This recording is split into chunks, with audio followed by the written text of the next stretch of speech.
Viktor Yanukovych, former president of Ukraine, gone. He had signed a deal with the opposition group. And by the way, I should note for the record that I was wrong about that. When they signed the truce, I thought it was a good truce, and I thought the opposition should stick to it.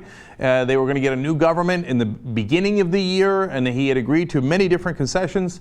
But apparently the protesters did not relent, did not agree with me that that truce was enough. They persisted, and guess what? Yanukovych ran for the hills. So I guess they were right, and they had him on the ropes, and he wound up fleeing. And it's amazing.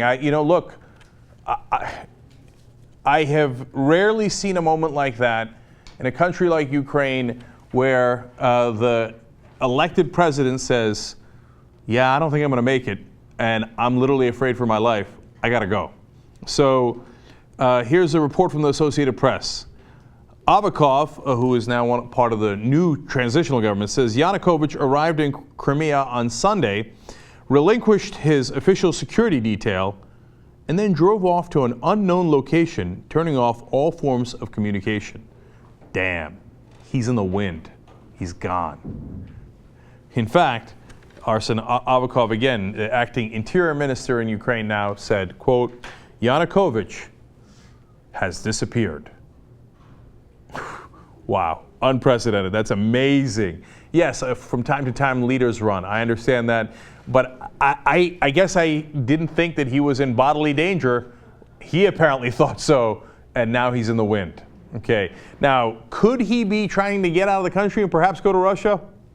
You betcha. Okay. He's basically telling the new Ukrainian authorities, catch me if Ukraine. Sorry. So he tried to get on a plane before to leave the country. He couldn't. Now, obviously, he appears to be trying to do that in a car, and they don't know where he is. Now, when he left behind some fascinating things, including his estate. And he had said, oh, I just have a small little place on the estate. Well, now new pictures indicate not so small. Not only was the house obviously a mansion, but it also had a private golf course, or courses. It had a pig farm, that's fascinating, and a small zoo with ostriches and peacocks. Well, you know somebody's gotten carried away when they bring in the peacocks. Okay, and what else did they find in this estate? Well, this is interesting because when they let the people in, and they did, once he had run, the people who were in charge let the public come in. They made sure to safeguard all the property before they eventually turned it over to the transitional government.